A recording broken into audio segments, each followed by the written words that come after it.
దేవుని వాక్యం నుంచి మొదటి కొరింథీ 15వ అధ్యాయము 3 నుంచి 8 వచనాలు చదువుకొని దేవుని వాక్యాన్ని మనము ధ్యానం చేద్దాం. మీలో ఎవరైనా చదివి సహాయం చేయొచ్చండి. మొదటి కొరింథీ 15వ అధ్యాయము 3 నుంచి 8 వచనాలండి. మొదటి కొరింథీ 15వ అధ్యాయము 3 నుంచి చదవండి సిస్టర్.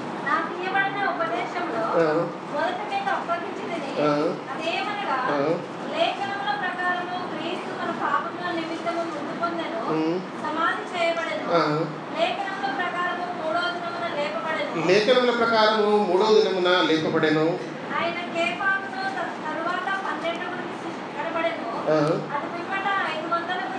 అటు పిమ్మట 500కు ఎక్కువైన సహోదరులకు ఒక సమయమందే కనబడెను. వీరిలో అనేకులు ఇప్పటి వరకు నిలిచి ఉన్నారు, కొందరు నిద్రించిరి. తర్వాత ఆయన యాకోబునకును అటు తర్వాత అపోస్తలుల అందరికీ కనబడెను.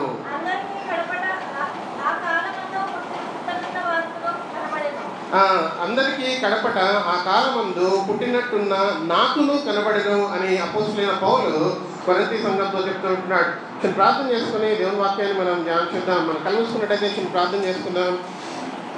ప్రేమగల తండ్రి, పరలోక దేవ, మీకు లెక్కలేని వందనాలు స్తోత్రాలు చెల్లిస్తుంటున్నాం. మీరు రాజులకు రాజువు, ప్రభులకు ప్రభుడవు, దేవాతి దేవుళ్ళకు దేవుడవు అయినందుకు మీకు వందనాలు. దేవరి, మీరు మాకు చాలిన దేవుడవు అయినందుకు మీకు వందనాలు స్తోత్రాలు చెల్లిస్తుంటున్నాం. అవునువా, ఈ పునరుత్థానము ఈ యొక్క రోజు దేవరి మీరు మరణాన్ని జయించి దేవరి మీరు తిరిగి లేచి ఉన్నారు.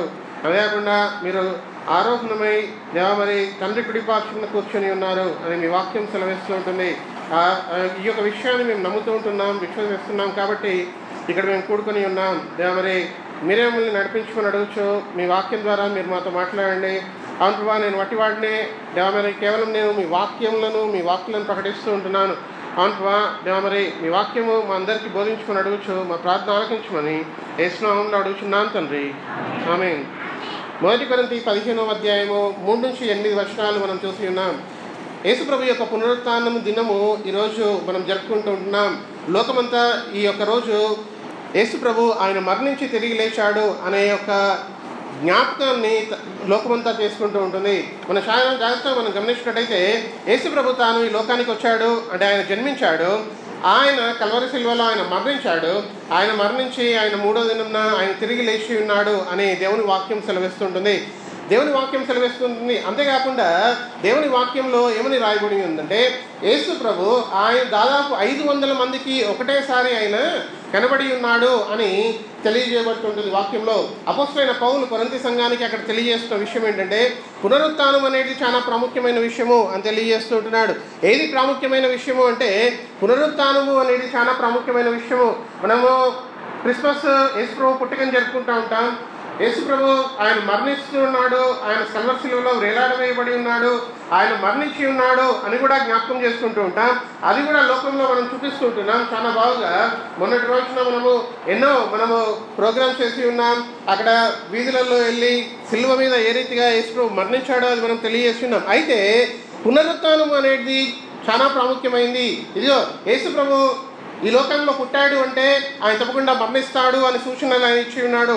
ఆయన మరణిస్తున్నాను అని సూచన ఇచ్చినప్పుడు నేను మరలా తిరిగి లేస్తాను అని కూడా సూచన ఇచ్చి ఉన్నాడు. అయితే ఇదిగో యేసు ప్రభు తిరిగి లేచి ఉన్నాడు అనేది మనము గ్రహించాల్సిన విషయము, చాలా ప్రాముఖ్యమైన విషయం అవుతుంది. ఎందుకు అంటే ఆయన ఒకవేళ ఆయన తిరిగి లేవకపోతే మనకి పాపక్షమాపణ అది కలిగేది కాదు అనేది మనకు తెలియజేయబడుతుంటుంది. అంతేకాదు కానీ పునరుత్థానం ఇంకొక విషయాన్ని మనకు తెలియజేస్తుంటుంది. ఏంటి అంటే యేసు ప్రభు మరలా రెండోసారి ఆయన రాబోతుంటున్నాడు. 4 విషయాలు ఉంటున్నాయి, చాలా జాగ్రత్తగా మనం గమనిద్దాం. ఒకటేమో యేసు ప్రభు పుట్టుక, ఇంకొకటేమో యేసు ప్రభు మరణించడము, ఇంకొకటేమో యేసు ప్రభు ఆరోహణ అవడము, ఇంకొకటి 4వ విషయం ఏంటంటే యేసు ప్రభు మరలా రాబోతున్నాడు అనే విషయం. 4 విషయాలు ఉన్నాయి. మొదటి 2 విషయాలు మనము కొంతకాలం క్రితం ఆలోచించినట్టయితే యేసు ప్రభు జన్మం ఎక్కువగా ప్రచురించబడేది. ఈ కాలంలో చూసినట్టయితే గుడ్ ఫ్రైడేకి ప్రాముఖ్యత ఎక్కువ వచ్చింది. మనం టీవీలో చూసినట్టయితే టీవీలలో రన్ ఫర్ జీసస్ అనే ఒక కార్యక్రమాన్ని చూపిస్తుంటున్నారు. సరే, దాన్ని బట్టి గుడ్ ఫ్రైడే యొక్క ప్రాముఖ్యత వచ్చింది. అయితే ఈ యేసు ప్రభు మరణించడము అనేది చాలా ప్రాముఖ్యం. మనం దేవుని వాక్యంలో చూసినట్టయితే అపోస్తల కార్యములు 15వ అధ్యాయం మొదటి 3 వచనాలలో ఒకసారి చూసినట్టయితే అక్కడ యేసు ప్రభు అపోస్తలైన పౌలు ఏమంటున్నాడు ఒకసారి మనం చదువుదాం. ఇది మనకు తెలిసిన వచనమే అయి ఉండొచ్చు.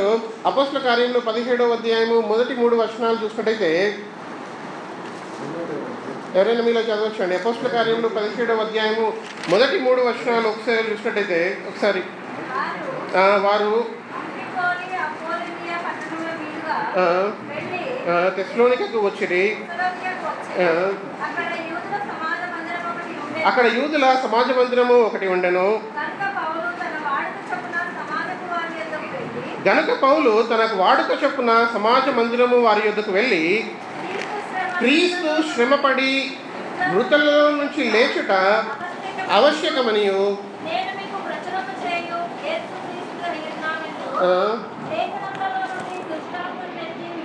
లేఖనములలో నుండి దృష్టాంతములను ఎత్తి విప్పి చెప్పుచు వారితో 3 విశ్రాంతి దినములు తరికించుచూ వచ్చెను.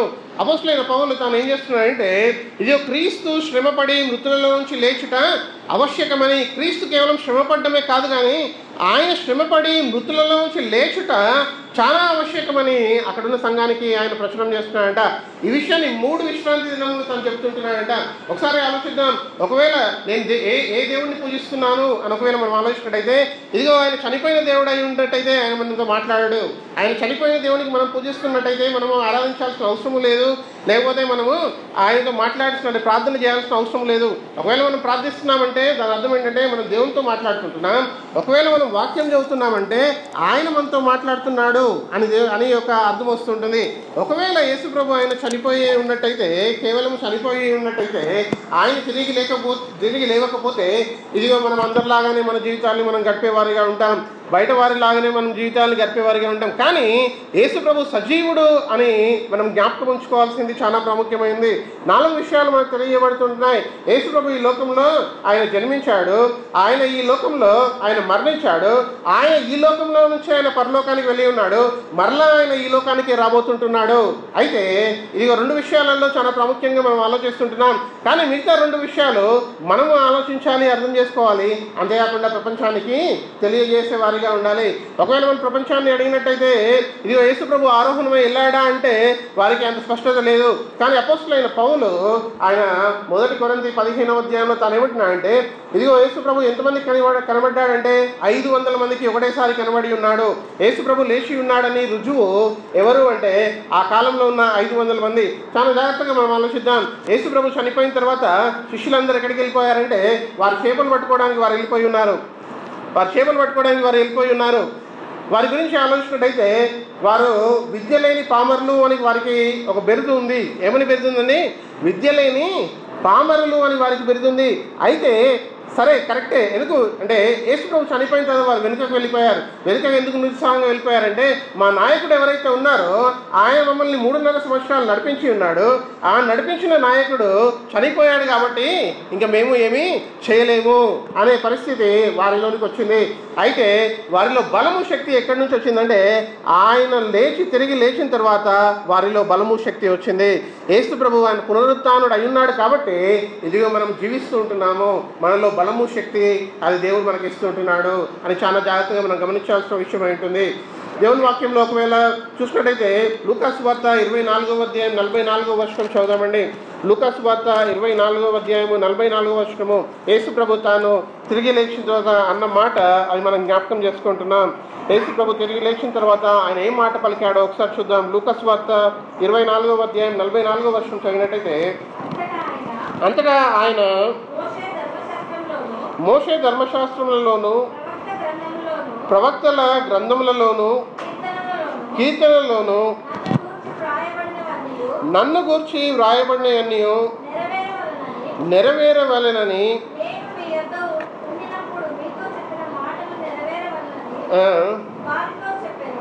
వారితో చెప్పాను. అవి అన్నీ నెరవేరనని వారితో చెప్పాను. యేసు ప్రభు 3 విషయాలు ఇక్కడ జ్ఞాపకం చేస్తుంటున్నాడు. ఇది మోషే రాసిన ధర్మశాస్త్రాన్ని యేసు ప్రభు జ్ఞాపకం చేస్తుంటున్నాడు. కీర్తనల్ని ఆయన జ్ఞాపకం చేస్తుంటున్నాడు. అంతేకాకుండా ప్రవక్తలు పలికిన ఆ ప్రవచనాల్ని గుర్తు చేస్తుంటున్నాడు. ఇదిగో కీర్తనకారుడు తాను ఏమని తెలియజేశాడంటే యేసు ప్రభు ఆయన కేవలం మరణించడమే కాదు కానీ ఆయన తిరిగి లేస్తాడు అని కూడా జ్ఞాపకం చేసి ఉన్నాడు. ఆయన తిరిగి లేవడము చాలా ప్రాముఖ్యమైన విషయం అయి ఉంటుంది. చాలా జాగ్రత్తగా ఆలోచిద్దాం. ఈ లోకంలో అనేక మంది ఎంతో పండితులు ఈ లోకంలో పుట్టి ఉన్నారు. ఎంతోమంది గొప్ప గొప్ప జనులు పుట్టి ఉన్నారు. వారందరూ ఏమని ఏ రీతిగా చనిపోయారో మనందరికీ తెలుసు. కానీ ఎవరు నేను తిరిగి లేస్తా అని వారి గురించి ప్రవచనం ఎవరు రాయలేదు. వారు కూడా నేను తిరిగి లేస్తా అని ఎవరు చెప్పలేదు. చెప్పినా కూడా వారు ఎవరు తిరిగి లేవలేదు. అయితే మనం చాలా ప్రాముఖ్యమైంది. ఒకవేళ నా జీవితాన్ని నేను గమనించినట్టయితే నేను ఒకవేళ యేసు ప్రభు ఆయన తిరిగి లేవకపోతే ఆయన నేను ఆరాధించేవాడిని కాదు. యేసు ప్రభు ఒకవేళ తిరిగి లేకపోతే నేను ఆరాధించేవాడిని కాదు. ఎందుకు అంటే దానికి కారణం ఎందుకు అంటే నేను ఆరాధించే దేవుడు, నేను పూజించే దేవుడు, నేను ప్రార్థించే దేవుడు ఆయన వినకపోతే నేను ఎందుకు ప్రార్థించాలి, నేను ఎందుకు పూజించాలి? ఒకసారి చాలా జాగ్రత్తగా మనం ఆలోచిద్దాం. అందుకే యేసు ప్రభు తన నుంచి తాను ఏమని రాయబడి అంటే ఆయన తండ్రి కుడి పార్శ్వంలో కూర్చొని ఆయన మన కోసము విజ్ఞాపన చేస్తుంటున్నాడు. అదే కాకుండా ఆయన మన ప్రార్థనల్ని ఆయన వింటూ ఉంటున్నాడు అనేది చాలా ప్రాముఖ్యమైన విషయము. అయితే మనం జ్ఞాపకం ఉంచుకోవాల్సిన యేసుప్రభు తాను అంటున్నాడు లేఖనంలోంచి నన్ను వెతకండి అని యేసుప్రభు అంటున్నాడు. పాత నిబంధన చూసినట్టయితే మోషే రాసిన ధర్మశాస్త్రము, లేకపోతే ప్రవచనములు చెప్పిన ప్రవక్తలు, లేకపోతే కీర్తనలు రాసిన దావీదు రాజు వీరందరూ ఏమని తెలియజేస్తున్నారంటే ఇదిగో యేసు ప్రభు ఆయన ఈ లోకంలో పుడతాడు, అంతేకాదు కానీ యేసు ప్రభు మరణిస్తాడు, అంతేకాదు కానీ యేసు ప్రభు ఆయన మరలా తిరిగి లేచి ఆరోహణం అవుతాడు, అంతేకాదు కానీ యేసు ప్రభు మరలా ఆయన మరలా రెండో రాకడప్పుడు తప్పకుండా ఆయన వస్తాడు అనే విషయము తెలియజేస్తుంటున్నారు. 4 విషయాలు ఏంటున్నాయి సంఘంలో. 4 విషయాలు బోధించబడాలి. ఒకటేంటి అంటే యేసు ప్రభు పుట్టుక బోధించబడాలి, యేసు ప్రభు ఆయన మరణించడం బోధించబడాలి, యేసు ప్రభు ఆయన తిరిగి లేవడం బోధించబడాలి. 4వ విషయం యేసు ప్రభు ఆయన తప్పకుండా మరలా వస్తాడు అని కూడా బోధించబడాలి. ఈ 4 ఎప్పుడైతే బోధించబడినట్టయితేయో చాలా జాగ్రత్తగా ఆలోచిద్దాం. యూదులు ఎవరి కోసం వేచి ఉన్నారంటే మెస్సయా కోసం వేచి ఉన్నారు. అంటే యేసు ప్రభు ఈ లోకంలో పుడతాడు అని వేచి ఉన్నారు. మనం కూడా ఈ రోజులలో ఏ కాలంలో ఉన్నామంటే యేసుప్రభు జన్మించాడు, యేసుప్రభు ఆయన మరణించాడు, యేసుప్రభు తిరిగి లేచాడు, యేసుప్రభు రెండో రాకడ ఉంది అనే కాలంలో ఉన్నాం. రెండో రాకడ కోసం వేచి ఉంటున్నాం. ఒకవేళ ఈ 3 విషయాలు మనకు సరిగ్గా అర్థమైనట్టయితే ఇదిగో మనం రెండో రాకడకి మనం సిద్ధంగా ఉండేవారిగా ఉంటాం. యేసుప్రభు పునరుత్థానుడై ఉన్నాడు అని ఒకవేళ మనకు జ్ఞాపకం ఉన్నట్టయితే ఇదిగో నువ్వు మరలా వస్తావు అని నేను నీకోసం సిద్ధంగా ఉంటాను అనే ఒక ఆలోచనతో మనం పనిచేసే వారిగా ఉంటాం. ఈ లోకంలో మనం చూసినట్టయితే అనేక విషయాలు మనకు వినిపిస్తుంటున్నాయి. అనేక విషయాలలో యేసుప్రభు ఈ లోకంలో ఉన్నప్పుడు ఆయన చెప్పిన మాటలు మనం తగ్గించుకోవాలి. ఎప్పుడైతే మనం తగ్గించుకుంటామో దేవుడు హెచ్చింపబడతాడు అని ఆయన చెప్పి ఉన్నాడు. కానీ మనం ఈ లోకంలో ఏం చూస్తున్నామంటే మన తగ్గింపు ఎక్కడా కనబడట్లేదు. ఒకవేళ మనం రెండో రాకడ ఉందని నమ్మినట్టయితే తప్పకుండా మనం తగ్గించుకుంటాం. ఎందుకంటే ఆ రెండో రాకడ చాలా భయంకరంగా ఉంటుంది కాబట్టి మనం తగ్గించుకుంటాం. రెండో రాకడ చాలా భయంకరంగా ఉంటుంది. ఎందుకంటే దేవుని నమ్మిన వారు, దేవుని కోసం జీవించిన వారే ఆయనతో పాటు లేపబడతారు, ఆయన పరలోకానికి తీసుకెళ్తాడు. అయితే ఎవరైతే ఇదిగో దేవుడు యేసు ప్రభు లాగా జీవించకపోతే వారు నరకంలోనికి వెళ్తారు అని దేవుని వాక్యం సెలవిస్తూ ఉంటుంది. అందుకే మనం మొట్టమొదటి 2 విషయాలు మనం చూసినట్టయితే ఆయన జన్మ, ఆయన మరణము అదొకటే సరిపోదు, కానీ ఆయన పునరుత్థానము, ఆయన యొక్క రెండో రాకడ ఇవి కూడా చాలా ప్రాముఖ్యమైన విషయాలు అంటున్నాయి దేవుని వాక్యంలో. అందుకే యేసు ప్రభు ఆయన తిరిగి లేచిన తర్వాత అంటున్నాడు ఇదిగో మీరు నా గురించి చూసినట్టయితే ఎవరెవరు నా గురించి పలికారు అంటే మోషే ధర్మశాస్త్రంలో చెప్పి ఉన్నాడు, అదేకాకుండా ప్రవక్తలు ప్రవచించి ఉన్నారు, అదేకాకుండా కీర్తనకారుడైన దావీదు సెలవిచ్చి ఉన్నాడు. ఇదిగో నేను తిరిగి లేచి ఉన్నాను, నేను ఆకాశంలోకి ఎక్కి వెళ్తూ ఉంటున్నాను, నేను పరలోకంలో వెళ్తుంటున్నాను, అయితే నేను మరలా తిరిగి వచ్చే దేవుడిని అంటున్నాను. యేసుప్రభు ఈ లోకంలో ఉన్నప్పుడు ఆయన ఏమని సెలవిచ్చాడంటే మనకు ఒక నిరీక్షణ కలగజేసి ఉన్నాడు. ఈ లోకంలో ఉన్నప్పుడు ఇదిగో పరలోక రాజ్యము ఉంది అని నిరీక్షణ కలగజేసి ఉన్నాడు. యేసుప్రభు ఆయన ఆరోహణమై వెళ్ళిన తర్వాత పరలోక రాజ్యానికి ఎలా వెళ్ళాలో అనే మార్గాన్ని మనకు తెలియజేస్తుంటున్నాడు. ఆయన మనకి మార్గాన్ని తెలియజేస్తుంటున్నాడు. అయితే యేసుప్రభు ఆయన తప్పకుండా ఒకవేళ ఆయన కేవలం ఈ లోకంలో జన్మించి కేవలము మరణించి తిరిగి లేకపోతే మనకి రక్షణ లేదు, రక్షణ లేదు. మనం ప్రార్థించేది ఎవరికి ప్రార్థిస్తాము అంటే ఇదిగో మనము సజీవుడైన దేవుడికి మనం ప్రార్థించే వారం కాదు. అందుకే ఆయన సజీవుడిగా ఆయన ఉంటున్నాడు. యేసుప్రభు ఈ లోకంలో ఉన్నప్పుడు అక్కడున్న వారు ప్రశ్న అడిగినప్పుడు వారికి ఒక సమాధానం చెప్పినాడు. మత్తయి సువార్త 22వ అధ్యాయం 32వ వచనం చూసినట్టయితే మత్తయి సువార్త 22వ అధ్యాయం 32వ వచనం చూసినట్టయితే అక్కడున్న ప్రజలు ఒక ప్రశ్న అడిగారు.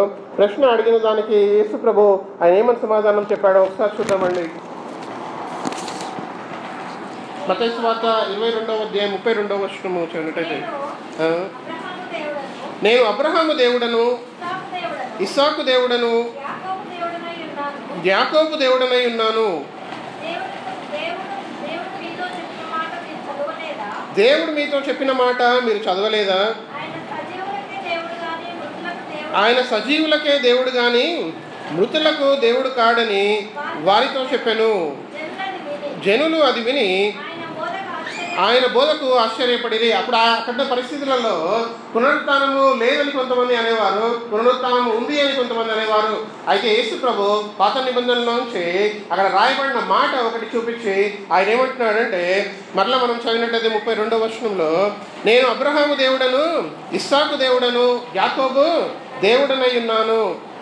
దేవుడు మీతో చెప్పిన మాట మీరు చదవలేదా అని అక్కడ ఉన్న వారితో అంటున్నారు. అక్కడున్న వారు దేవుని మాట మీరు వాక్యాన్ని చదవలేదా అని యేసు ప్రభు వారికి జ్ఞాపకం చేస్తే ఏమంటున్నారంటే, ఇది నేను అబ్రహాము దేవుడను, ఇస్సాకు దేవుడను, యాకోబు దేవుడినై ఉన్నాను. అంటే మన దేవుడు ఆయన అబ్రహాం చనిపోయి ఆయన దేవునితో ఉండి ఉన్నాడు, ఆయన సజీవుడిగా ఉన్నాడు అని జ్ఞాపకం చేస్తుంటున్నాడు. అయితే పునరుత్థానము ఉంది అనే బలం ఎక్కడి నుంచి వచ్చిందంటే అది మొట్టమొదట పాత నిబంధనలో నుంచే అక్కడ రాయబడి ఉంది.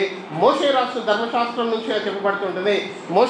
మోషే కంటే ముందు అబ్రహాం జన్మించాడు, ఇస్సాకు జన్మించాడు, యాకోబు జన్మించి ఉన్నాడు. మీరందరూ ఏమని తెలియజేస్తున్నారంటే, ఇదిగో దేవుని వాక్యంలో రాయబడింది, దేవాను అబ్రహాము దేవుడు, మన పాట కూడా పాడుతూ ఉంటాం కదా, అబ్రహాము దేవా, ఇస్సాకు దేవా, యాకోబు దేవుడైన మా దేవుడు అయి ఉంటున్నాడు అని పాట పాడతాం. ఆయన మృతులకు దేవుడు కాదు కానీ ఆయన సజీవులకి దేవుడు అయి ఉంటున్నాడు. అయితే మనకు కూడా పునరుత్థానం ఉంది అని ఈ పునరుత్థాన దినము మనకు జ్ఞాపకం చేస్తుంటుంది. మనము కూడా యేసు ప్రభు లాగా మరలా లేపబడతాము మహిమ శరీరముతో అని జ్ఞాపకం చేయబడుతుంటుంది. అయితే మనం అర్థం చేసుకోవాల్సిన విషయం ఏంటంటే, యేసు ప్రభు ఆయన తండ్రి కుడి పార్శ్వంలో కూర్చొని మన ప్రార్థన ఆయన పిల్లప్పుడు వింటూ ఉంటున్నాడు. అందుకే మనం ప్రార్థించడము చాలా ప్రాముఖ్యం, మనం దేవుని అడగడము గోజాడడం మనం చాలా ప్రాముఖ్యము అని మనం చూస్తూ ఉంటున్నాం. ఈ లోకంలో యేసు ప్రభు ఉన్నప్పుడు అక్కడ వారు ఒక సూచన అడిగారు, దేవా నువ్వు మాకు సూచన చూపించు, ఈ లోకంలో ప్రజలకి ఏమి కావాలి అంటే సూచనలు కావాలి.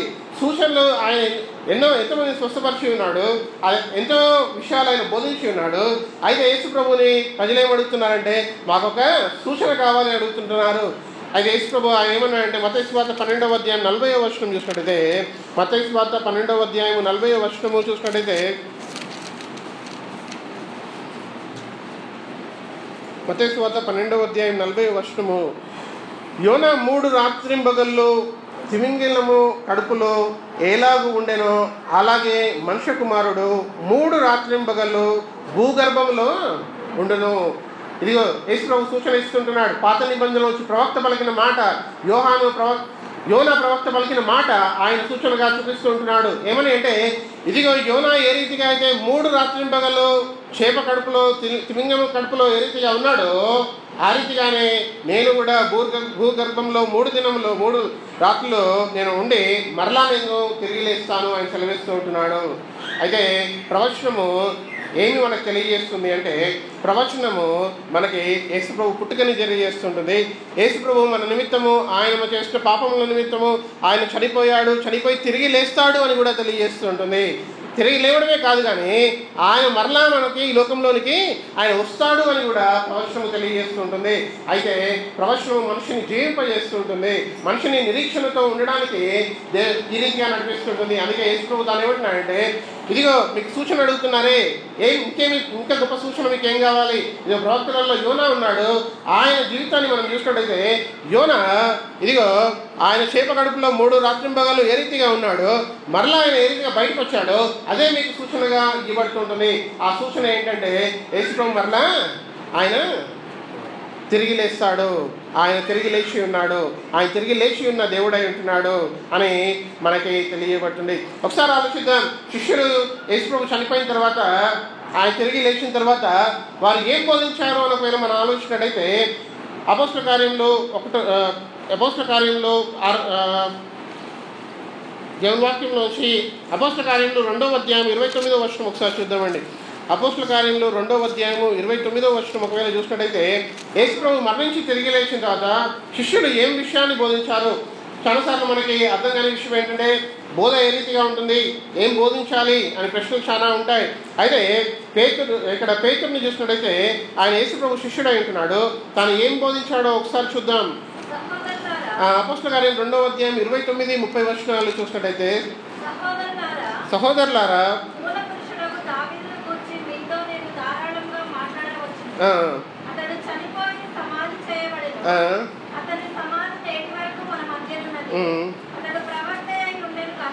అతడు ప్రవక్త అయి ఉండెను గనుక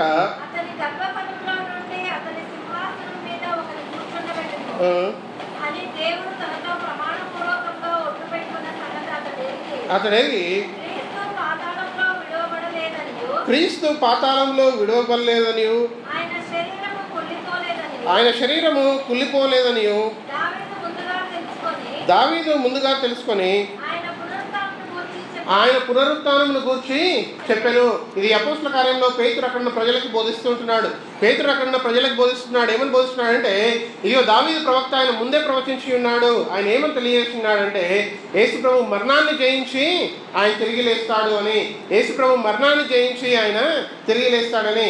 యేసు ప్రభుకి 12 మంది శిష్యులు ఉండే. ఆ 12 మంది శిష్యులలో యూదా అనే ఒక శిష్యుడు ఆయన తప్పిపోయి ఉన్నాడు.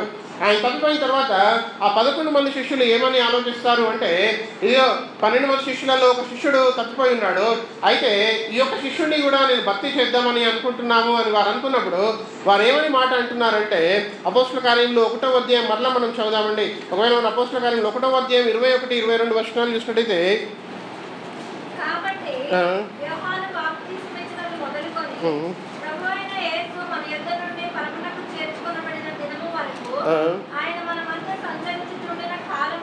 కాలమంతయు ఆయన పునరుత్థానమును గూర్చి సాక్షి అయి ఉండుట ఆవశ్యకమని చెప్పాను. అక్కడ చూడండి, యేసు ప్రభు పునరుత్థానమును గూర్చి సాక్షి అయి ఉండుట ఆవశ్యకమని చెప్పాను. ఏది ఆవశ్యకమండి ఈ లోకంలో? యేసు ప్రభు గురించి మనం ఒకవేళ మనం ఆలోచించినట్టయితే ఏది ఆవశ్యకమై ఉంది, ఏది చాలా ప్రాముఖ్యమైంది? ఆయన జన్మించడము ప్రాముఖ్యమే, ఆయన మరణించడం కూడా ప్రాముఖ్యమే, కానీ ఆయన పునరుత్థానము అది చాలా అత్యధికముగా అది ప్రాముఖ్యంగా మనకి కనిపిస్తుంటుంది. ఎందుకు అంటే యేసు ప్రభు ఆయన మనకు జ్ఞాపకం చేస్తుంటున్నాడు, ఇదిగా మీరు ప్రార్థన చేసినప్పుడు నేను వినే దేవుడిని ఉంటున్నాను, నేను వినని దేవుణ్ణి కాదు అని జ్ఞాపకం చేస్తుంటున్నాడు. అందుకే శిష్యులు ఏ విషయం గురించి ఎక్కువగా ఈ లోకంలోనికి తీసుకెళ్లారు అంటే, యేసు ప్రభు పునరుత్థానం గురించి వారి లోకంలోనికి తీసుకెళ్ళి ఉన్నారు. అందుకే ఇక్కడ అపోస్తల కార్యంలో 1వ అధ్యాయంలోనే 21 వచనంలో, అపోస్తల కార్యం మొట్టమొదటి అధ్యాయము, అపోస్తల కార్యంలో యేసు ప్రభు చనిపోయి తిరిగి లేచిన తర్వాత రాయబడిన పుస్తకమై ఉంటుంది. ఈ పుస్తకంలో అపోస్తల కార్యంలో 1వ అధ్యాయంలో శిష్యులు ఏమని తీర్మానం చేసుకుంటున్నారంటే, ఇదిగో పునరుత్థానమును గురించి మేము సాక్షులమై ఉండుట ఆవశ్యకము అంటున్నారు. ఏమంటున్నారండి? పునరుత్థానమును గురించి సాక్షులమై ఉండుట ఆవశ్యకము అని తెలియజేస్తుంటున్నారు. అయితే ఇదిగో దేవా, నేను నమ్మే దేవుడు ఆయన సజీవుడిగా ఉన్నాడు, అయితే నేను ప్రార్థన చేసినప్పుడు ఆయన వింటాడు అని మనలో విశ్వాసము నమ్మకం ఉన్నట్టయితే మనం ఏ పరిస్థితిలో ఉన్నా కూడా ఆయననే ఆశ్రయించేవారిగా ఉంటాం, ఆయన దగ్గరికే వచ్చేవారిగా ఉంటాం. అయితే ఆయన పునరుత్థానుడై ఉన్నాడు అని తెలియజేస్తుంటున్నాడు. యేసు ప్రభు పునరుత్థానుడై ఉన్నాడు అని తెలియజేయబడుతుంటుంది. ఇది చాలా ప్రాముఖ్యమైన విషయము. ఎందుకు అంటే ఇదిగోదేవా, నేను ప్రార్థించే దేవుడు ఆయన వినే దేవుడు అంటున్నాడు, ఆయన వినని దేవుడు కాదు. ఒకవేళ ఎవరైతే వినకపోతే అంటే ఎవరైనా వినరనుకోండి, మనం ఏదైనా అడిగినప్పుడు, మనం ఏదైనా మాట చెప్పినప్పుడు లేదా మనం అడిగినప్పుడు వినట్లేదు అనుకోండి, వారితో మళ్ళీ మనము మాట్లాడాలని ఇష్టపడతాం లేదు కదా. సపోజ్ ఎవరైనా ఉన్నారు ఇంక బయట, మనం వెళ్ళి ఆయనతో పిలుస్తుంటున్నాం, బాబు నువ్వు ఇక్కడ రానైనా నీతో కొన్ని మాటలు మాట్లాడాలి, లేదా నాకు ఒక సలహా కావాలి, నాకు ఒక అవసరం ఉంది, లేకపోతే నాకు కొద్ది పని ఉంది, లేదా ఒక డాక్టర్ దగ్గరికి మనం వెళ్తున్నాం. ఆ డాక్టర్ దగ్గరికి వెళ్ళినప్పుడు ఇక డాక్టర్తో మనం ఏమని అడుగుతామంటే మన బాధ గురించి, మన అనారోగ్యం గురించి చెప్తూ ఉంటాం. మన అనారోగ్యం గురించి చెప్పిన తర్వాత నువ్వేం చెప్పినావు నాకు అర్థం కాలేదు, నాకు వినబడట్లేదు, నాకు తెలియదు అంటే ఆ డాక్టర్ దగ్గర మనం వెళ్తామా? మళ్ళీ అస్సలు వెళ్ళాం కదా. మరలా ఎవరికైనా చెప్తామా ఆ డాక్టర్ గురించి? ఆ డాక్టర్ గురించి చెప్పాము. ఎందుకు చెప్పామంటే ఆయన మనం బాధ ఏంటో వినట్లేదు, ఆయన మనం చెప్పిన విషయాలు పట్టించుకోవట్లేదు, ఆయన వైద్యం కూడా ఇవ్వట్లేదు. అయితే మనం డాక్టర్ దగ్గరికి మనం వెళ్ళాం కదా. అయితే యేసు ప్రభు ఆయన పరమ వైద్యుడై ఉంటున్నాడు. ఆయన పరమ వైద్యుడై ఆయన సజీవుడిగా ఉన్నాడు కాబట్టి, ఆయన మన మాట వింటాడు కాబట్టి మనం ఆయన దగ్గరికి వెళ్తుంటున్నాం. లేకపోతే ఇదిగో ఎవరో వెళ్ళేవారు కాదు. అయితే ఇదిగో మనం జ్ఞాపకం ఉంచుకోవాల్సింది ఏంటంటే, ఇదిగో దేవా నువ్వు పరమ వైద్యుడు అంటున్నావు, అయితే నీ దగ్గరికి వచ్చినప్పుడు మాకు రక్షణ కలుగుతుంటుంది, ఆత్మీయ ఆహారం మాకు దొరుకుతుంది, ఆత్మీయంగా మేము రక్షణ పొందుతుంటున్నాం, ఆత్మీయంగా స్వస్థత మాకు కలుగుతుంటుంది. అదే కాకుండా దేవుడు శారీరక స్వస్థత కూడా అది రెండో అంశంగా ఈ దేవుడు ఇస్తూ ఉంటున్నాడు. అయితే యేసు ప్రభు ఆయన సజీవుడై ఉన్నాడు. ఆయన సజీవుడై ఉన్నాడు. పునరుత్థానుడా నా యేసయ్య అనే ఒక పాట ఉంటుంది. ఆ పాట చాలా అర్థవంతమైన పాట. ఆ పాట ఎప్పుడైనా మీకు అవకాశం వస్తే సంఘంలో పాడొచ్చు, లేకపోతే వినొచ్చు. చాలా మంచి పాట ఉంటుంది. పునరుత్థానుడా నా యేసయ్య అని ఆ పాట, దానిలో చాలా అర్థం ఉంది. ఒకవేళ మీకు వచ్చినట్టయితే ఈ యొక్క ఆఖరి పాట అంటే వాక్యం అయిపోయిన తర్వాత కూడా మీరు పాడొచ్చు.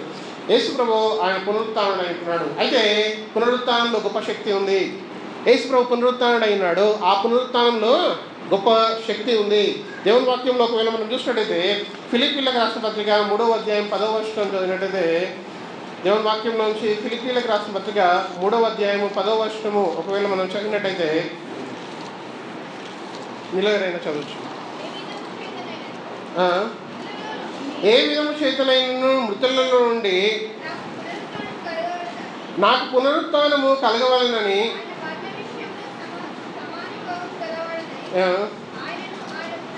అయినను ఆయన పునరుత్థాన బలమును ఎరుగు. ఆయన పునరుత్థాన బలమును అని రాయబడింది కదండి. అక్కడ ఏమని రాయబడింది? ఆయన పునరుత్థాన బలమును కలిగిన వారమై ఉండి, ఆయన పునరుత్థాన బలమును మనం తెలుసుకునే వారిగా ఉండాలి. ఇదిగో దేవా నువ్వు మరణించి నువ్వు తిరిగి లేచి ఉన్నావు, అయితే నువ్వు మరణించి నువ్వు తిరిగి లేచి మమ్మల్ని బలపరుస్తూ ఉంటున్నావు. ఆయన తిరిగి లేచి మనకు ఏం చేస్తున్నాడంటే యేసు ప్రభు మనల్ని బలపరుస్తూ ఉంటున్నాడు. యేసు ప్రభు ఈ లోకంలో ఉన్నప్పుడు ఒక మాట అన్నాడు. ఆ మాట ఏంటో చాలా జాగ్రత్తగా మనం ఆలోచిద్దాం. యేసు ప్రభు ఈ లోకంలో 3.5 సంవత్సరాలు ఉన్నాడు. యేసు ప్రభు ఆయన దేవుడు కాబట్టి ఆయన మనతో ఉంటే మనకేమైనా ఇంకా లోటు ఉంటుందా? ఏమీ లోటు ఉండదు కదా. మనకి యేసు ప్రభు మనతో ఉన్నట్టయితే ఏమైనా లోటు ఉంటుందా అండి? ఏమీ లోటు ఉండదు. ఆయన దేవాలకు ఆకలి అవుతుందంటే ఆయన భోజనము ఇచ్చి ఉన్నాడు. దేవాలకు అనారోగ్యం ఉంది అంటే ఆయన మనకి ఆరోగ్యం ఇచ్చి ఉన్నాడు. దేవ నాకు మరణించిన వారిని తిరిగి లేచి ఉన్నాడు. అయితే యేసు ప్రభు ఆయన వెళ్ళేటప్పుడు శిష్యులు చాలా బాధపడ్డారంట. శిష్యుల్లో చాలా వేదన ఉండే. దేవా నువ్వు ఇన్ని రోజులు మా మధ్యలో ఉన్నావు, మాకు ఎన్నో విషయాలు బోధించావు, మాకు ఎన్నో మాటలు చెప్పి ఉన్నావు, నువ్వు మమ్మల్ని స్వస్థపరిచి ఉన్నావు, ఇప్పుడు వెళ్ళిపోతున్నావు కదా, అయితే మాకు చాలా బాధగా ఉంది అన్నప్పుడు యేసు ప్రభు వారితో అన్న విషయం ఏంటంటే, నేను వెళ్ళటం మంచిది, నేను వెళ్ళినట్టయితే ఇదిగో మీరు నా యొక్క బలాన్ని మీరు పొందుకుంటారు అని యేసు ప్రభు చెప్పినాడు. యోహాను సువార్త 16వ అధ్యాయం 7వ వచనం ఒకవేళ మనం చూసినట్టయితే యేసు ప్రభు స్వయాన పలికిన మాటలు ఇవి ఉంటున్నాయి. ఆ మాట ఏం మాట అయిందో ఒకసారి చూద్దామండి. యోహాను సువార్త 16వ అధ్యాయం 7వ వచనం చూసినట్టయితే, అయితే యేసు ప్రభు తాను ఏమంటున్నాడంటే, ఇదిగో నేను మీతో సత్యమే చెప్పుచున్నాను, నేను వెళ్ళిపోవటం వలన మీకు ప్రయోజనకరము, నేను వెళ్ళని ఎడల ఆదరణకర్త మీ యొద్దకు రాడు, నేను వెళ్ళిన ఎడల ఆయనను మీ యొద్దకు పంపుదను, నేను వెళ్ళిన ఎడల ఆయనను మీ యొద్దకు పంపుదను అని యేసు ప్రభు ఆయన చెప్తూ ఉంటున్నాడు. యేసు ప్రభు శిష్యులకి మనకు తెలియజేసే విషయం ఏంటంటే, నేను వెళ్ళుట మంచిది అని యేసు ప్రభు అంటున్నాడు. యేసు ప్రభు తను ఏమంటాడంటే నేను వెళ్ళుట మంచిది అని అంటున్నాడు కదా. కొన్నిసార్లు మనము ఈ లోకంలో మనం జీవిస్తుంటున్నాం, ఈ లోకంలో మనం జీవిస్తూ బ్రతుకుతూ ఉంటున్నాం. మనము ఈ ఉద్యోగం కష్టమైనా కూడా మనం ఏమంటామంటే నేను ఉద్యోగానికి వెళ్ళడము మంచిది, అది ఎవరికి ప్రయోజనకరము? కుటుంబానికి మేలు, కుటుంబానికి ప్రయోజనకరము కదా. అవునా? యేసు ప్రభు దాన్ని ఏమంటాడంటే నేను పరలోకానికి వెళ్ళడము అది చాలా అవసరము, అది మంచిది. అది ఎవరికి మంచిది అంటే అది నీకే మంచిది అని అక్కడ వారికి చెప్తుంటున్నాడు, మనకు తెలియజేస్తుంటున్నాడు. అది మనకు మంచిది. ఎందుకు మంచిది అంటే ఇది ఒకవేళ యేసు ప్రభు పరలోకానికి వెళ్ళినట్టయితే ఆయన ఉన్నప్పుడు ఏ బలము ఈ శక్తి మన మధ్యలో ఉండేనో అంతే బలము ఆ శక్తిని మనకి ఆయన అనుగ్రహిస్తూ అంటున్నాడు. యేసు ప్రభు ఈ లోకంలో ఉన్నప్పుడు ఏమన్నాడంటే మీరు నేను చేసిన కార్యాల కంటే గొప్ప కార్యాలు చేస్తారు అన్నాడు. ఆ గొప్ప కార్యాలు ఏంటి అని ఒకసారి ఆలోచిద్దాం. యేసు ప్రభు ఈ లోకంలో ఉన్నప్పుడు ఎంతో మందిని స్వస్థపరిచాడు, అయితే అది గొప్ప కార్యం కాదు. ఆయన ఏమన్నాడంటే నాకంటే గొప్ప కార్యాలు మీరు చేస్తారు అన్నాడు. అయితే అది ఒక వ్యక్తి స్వస్థపరచబడము ఆ దేవుని దృష్టిలో అది మహా గొప్ప కార్యం కాదు. అయితే గొప్ప కార్యం ఏంటి అంటే, ఇదిగో దేవా యేసు ప్రభు ఆ కాలంలో ఉన్నప్పుడు అక్కడున్న వారికే బోధించి ఉన్నాడు, అక్కడున్న వారికే దేవుని సత్యం తెలియబడింది. అయితే మనకిచ్చిన బాధ్యత ఏంటంటే, మీరు సర్వలోకానికి వెళ్ళి మీరు నా యొక్క మాటల్ని తెలియజేయండి. ఎవరైతే రక్షింపబడతారో ఆ రక్షింపబడిన ఆ రక్షణ ఏదైతే ఉందో అది మహా గొప్ప కార్యం అయి ఉంటుంది. ఒక వ్యక్తి 1000 కోట్లు సంపాదించుకున్న తన యొక్క ఆత్మని పోగొట్టుకున్నట్టయితే, తన రక్షణ లేనట్టయితే ఏం లాభం? 1000 కోట్లున్నా ఆ 1000 కోట్లతో తన ఆరోగ్యం తెచ్చుకోగలడు, హాస్పిటల్కి వెళ్ళి ఆ 1000 ఏది ఉన్నా కూడా, లేకపోతే ఏమైనా కొనుక్కోగలడు, ఆ యొక్క ఆశీర్వాదం వారు పొందుకోగలరు. కానీ వారికి రక్షణ లేకపోతే వారు నరకంలో ఉంటారు. అయితే ఇదిగో యేసు ప్రభు చెప్పిన గొప్ప విషయం ఏంటంటే, ఒకవేళ నేను వెళ్ళినట్టయితే అది మీకు మంచిది, అది మనకు మంచిది. అయితే యేసు ప్రభు వెళ్ళి పరలోకంలో తండ్రి కుడి పార్శ్వంలో కూర్చున్నాడు అనే జ్ఞాపకము ఎప్పుడూ మన యొక్క హృదయంలో, మన మనసులో ఉండే విధంగా ఉండాలి. అది చాలా ప్రాముఖ్యమైనది. ఆయన వెళ్ళడము చాలా మంచిదంట, ఆయన సొంత మాటలతో చెప్తున్నాడు. అంతేకాదు, నేను ఒక సత్యము మీకు చెప్పుచున్నాను అని యేసు ప్రభు అంటున్నాడు. యేసు ప్రభు అన్నమాట ఏంటంటే, నేను ఒక సత్యము మీకు చెప్పుచున్నాను అంటున్నాడు. ఆ సత్యము ఏంటి అంటే, ఇదిగో నేను వెళ్ళుట మంచిది. యేసు ప్రభు ఆయన ఏమన్నాడంటే, నేనే మార్గమును, నేనే సత్యమును, నేనే జీవమునై ఉన్నాను. ఇదిగో నేనే మార్గం అన్నాడు. ఆయన పరలోకానికి మార్గం చూపిస్తూ ఉంటున్నాడు. ఆయన అక్కడ ఉన్నాడు కాబట్టి, ఇదిగో నేను ఎక్కడున్నాను మిమ్మల్ని కూడా అక్కడికే తీసుకెళ్తా అంటున్నాడు. నేనే సత్యమును అంటున్నాడు. ఆయన చెప్పిన మాట సత్యము అంటున్నాడు. ఆ సత్యమైన మాట ఏంటంటే, ఇదిగో నేను వెళ్ళట మంచిది, నేనే మార్గమును, నేనే సత్యమును, నేనే జీవమునై ఉన్నాను. ఆయన సజీవుడుగా, ఆయన మరణాన్ని గెలిచి తిరిగి లేచి సజీవుడిగా ఉన్నాడు అని ఆయన తెలియజేస్తుంటున్నాడు. అర్థము అది, నేనే మార్గమును, సత్యమును, జీవమునై ఉన్నానంటే ఆయన మరణించి తిరిగి లేచి ఆయన తండ్రి కుడి పార్శ్వంలో కూర్చొని ఆయన సజీవుడిగా ఉన్నాడు కాబట్టి నేనే జీవమును అని అంటున్నాడు.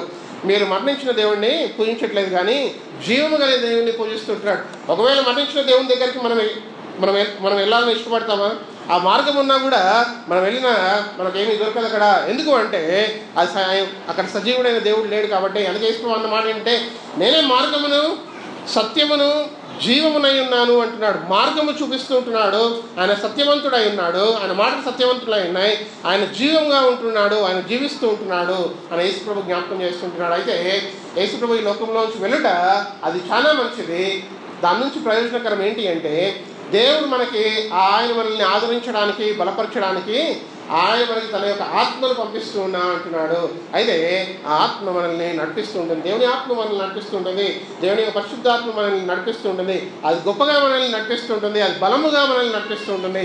అందుకే అపోస్తలుడైన పౌలు ఫిలిప్పీయులకు రాసిన పత్రికలో ఏమంటున్నా అంటే, the power of the resurrection అని ఆయన జ్ఞాపకం చేస్తున్నాడు. యేసు ప్రభు పునరుత్థానము శక్తి అది ఏమైతే ఉందో అది మనం పొందుకునే వారిగా ఉండాలి, అది మనం తెలుసుకునే వారిగా ఉండాలి. అది ఎప్పుడు మనకు తెలుస్తుంది అంటే, ఇదిగో యేసయ్య నువ్వు సజీవుడిగా ఉన్నావు కాబట్టి, ఇదిగో నేను నీ చెత్తకు వస్తుంటున్నాను, నేను నీ దగ్గరికి వచ్చినట్టయితే ఇదిగో నువ్వు నాకు నీ యొక్క విషయాల్ని బోధిస్తావు, నేను నా ప్రార్థన వినే దేవుడు అంటున్నావు, నువ్వు నా మాటల్ని వినే దేవుడు అంటున్నావు, నువ్వు నన్ను నడిపించే దేవుడు అంటున్నావు. అదే కాకుండా ఇతరులకు మనం ఏమని తెలియజేస్తామంటే, ఇదిగో మన దేవుడు సజీవుడై ఉన్నాడు కాబట్టి ఆయన మనతో మాట్లాడతాడు. అంతేకాదు మన మాట కూడా ఆయన వింటాడు. ఆయన మనతో మాట్లాడతాడు, మన మాట కూడా ఆయన వినే దేవుడై ఉన్నాడు. 2 విషయాలు మనిషికి కావాల్సిన 2 విషయాలు ఏంటి అంటే, నేను మాట్లాడితే ఎవరైనా వినాలి, అంతేకాకుండా వారు నాతో మాట్లాడితే బాగుంటుంది అని ఆలోచిస్తూ ఉంటాడు కదా. మనిషి ఏమని ఆలోచిస్తాడండి? నేను ఇతరులతో మాట్లాడితే వారు వినాలి, అదే కాకుండా వారు నాతో మాట్లాడాలని. మనిషి సోషల్ యానిమల్ అంటారు ఇంగ్లీష్లో. సోషల్ యానిమల్ అంటే సమాజంలో ఆయన ఏకాంతంగా ఉండలేడు మనిషి. ఒకవేళ సమాజంలో ఏకాంతంగా ఉన్నా ఆయన ఎవరిని వెతుకుతాడంటే దేవుణ్ణి వెతుకుతాడు. సమాజంలో ఏకాంతంగా ఉన్న ఆయన ఎవరి కోసం వెతుకుతాడంటే ఆయన సృష్టికర్తను వెతుకుతాడు. ఆ సృష్టికర్త ఆయన మాట్లాడే దేవుడై ఉండాలి. ఆ సృష్టికర్త మాట్లాడే దేవుడు ఎప్పుడు ఉంటాడంటే ఆయన పునరుత్థానుడు అయినప్పుడే ఆయన మాట్లాడే దేవుడుగా ఉంటాడు. అందుకే పునరుత్థానం యొక్క బలము అది మహా గొప్పదై ఉంటుంది. అందుకే యేసు ప్రభు తను ఏమంటాడంటే, నేను వెళ్ళటం మంచిది, నేను వెళ్ళినట్టయితే ఇది నా ఆదరణకర్త ఏం తెలియజేస్తుంది మీకంటే, సర్వసత్యంలోనికి మిమ్మల్ని నడిపిస్తూ ఉంటుంది, సమస్తము మీకు బోధిస్తూ ఉంటుంది. యేసు ప్రభు ఆయన మరణించినప్పుడు అప్పటి వారికి కొత్త నిబంధన రాయబడలేదు. అయితే యేసు ప్రభు మరణించి తిరిగి లేచిన తర్వాత శిష్యులకి దేవుడి విషయాలన్నింటినీ బోధిస్తూ ఉంటే దేవుని ఆత్మ ప్రేరణ ద్వారా వారు ఇవన్నీ రాసి ఉన్నారు. అయితే ఇదిగో యేసు ప్రభు అంటున్న మాట ఏంటంటే, ఇదిగో నేను వెళ్ళటం మంచిది, అయితే నేను వెళ్ళిన ఎడల మీకు ఒక ఆదరణకర్తను నేను పంపించే దేవుడిని అంటున్నాను. ఆ ఆదరణకర్త ఏం చేస్తాడంటే మిమ్మల్ని సర్వసత్యంలోనికి అతను నడిపిస్తాడు అని దేవుని వాక్యం తెలియజేస్తూ ఉంటుంది. ఒకవేళ మనం ఈరోజు గమనించినట్టయితే, దేవా నువ్వు ఈ లోకంలో జన్మించావు, నువ్వు మరణించావు, నువ్వు తిరిగి లేచి ఉన్నావు, నువ్వు మరలా రాబోతూ ఉంటున్నావు అని మనం జ్ఞాపకం చేసుకుంటూ ఒకవేళ ఉన్నట్టయితే తప్పకుండా మనం ఎల్లప్పుడూ మనకి ఏం గుర్తొస్తుందంటే, ఏదైనా ప్రార్థించే దేవుడైనా సజీవుడై ఉన్నాడు అని జ్ఞాపకం వస్తూ ఉంటుంది. ఆయన మనల్ని చూసే దేవుడై ఉంటున్నాడు. మనం ఏమని పాట పాడుతామండి? చూసే దేవుడు అయి ఉన్నావు దేవా అని మనం పాట పాడుతూ ఉంటాం కదా. దేవా నువ్వు నన్ను చూస్తూ ఉంటున్నావు, నువ్వు అన్ని పరిస్థితుల్లో నువ్వు నాకు చాలా దేవుడవై ఉన్నావు అని మనం పాట పాడుతూ ఉంటాం కదా. ఆయన చూసే దేవుడై ఉంటున్నాడు, ఆయన పునరుత్థానుడై ఉన్నాడు. ఆయన పునరుత్థానుడై మనల్ని చూసే దేవుడై ఉంటున్నాడు. ఆయన చనిపోయి తిరిగి లేచిన తర్వాత 500 మందికి ఆయన రుజువుగా కనబడి ఉన్నాడు. 500 మంది, ఒకరు ఇద్దరు 12 మంది శిష్యులు కాదు, 500 మంది, అదే కాకుండా 12 మంది శిష్యులు, అదే కాకుండా అక్కడ ఉన్న అపోస్తులు, అదే కాకుండా ఇంకా ఆయన కనబడింది మరి ముఖ్యంగా అపోస్తలుడైన పౌలుకి ఆయన కనబడి ఉన్నాడు. అంతేకాకుండా దాని తర్వాత ఇదిగో యేసు ప్రభు 40 రోజులు ఆయన ఈ లోకంలో ఉన్నాడంట. 40 రోజులు ఈ లోకంలో ఉండి ఆయన అనేక విషయాల గురించి ఆయన తెలియజేస్తున్నాడు. ఆఖరి వచనం చదువుకొని మనం ముగించుకుందాం. అపోస్తల కార్యంలో 1వ అధ్యాయం 3వ వచనం చదువుకున్నట్టయితే, అపోస్తల కార్యంలో 1వ అధ్యాయం 3వ వచనం చూసినట్టయితే, ఆయన శ్రమపడిన తరువాత 40 దినముల వరకు వారికి అగపడుచు దేవుని రాజ్య విషయములను గూర్చి బోధించుచు అనేక ప్రమాణములను చూపి వారికి తను తాను సజీవునిగా కనపరుచుకునేను. అక్కడ ఏమన్నాడండి? వారికి తను తాను సజీవునిగా ఆయన కనపరుచుకున్నాడు. 40 రోజులు ఆయన యేసు ప్రభు చనిపోయి తిరిగి లేచిన తర్వాత ఈ లోకంలో ఆయన జీవించున్నాడు.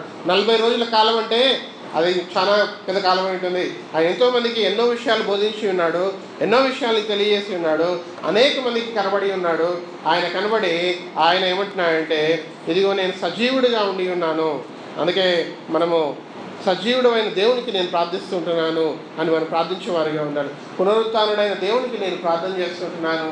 ఆయన చూసే దేవుడై ఉన్నాడు, ఆయన వినే దేవుడై ఉన్నాడు, ఆయన ఆదరించే దేవుడై ఉన్నాడు. అదే పునరుత్థాన రోజున మనము తెలుసుకోవాల్సిన విషయం, గమనించాల్సిన విషయం ఏంటంటే, యేసు ప్రభు ఆయన కేవలం ఈ లోకంలోనికి రాలేదు, పుట్టి ఆయన కేవలం పుట్టలేదు, కానీ ఆయన మరణించడమే కాదు, కానీ ఆయన తిరిగి లేచి ఉన్నాడు. తిరిగి లేచి ఆయన మనల్ని ఆదరిస్తూ ఉంటున్నాడు. అదే కాకుండా ఆయన మరలా రాబోతూ ఉంటున్నాడు. దేవుడు ఈ సమయాన్ని మనకి ఇచ్చినందుకు దేవునికి ఎంతో వందనాలు స్తోత్రాలు చెల్లిస్తుంటున్నాను.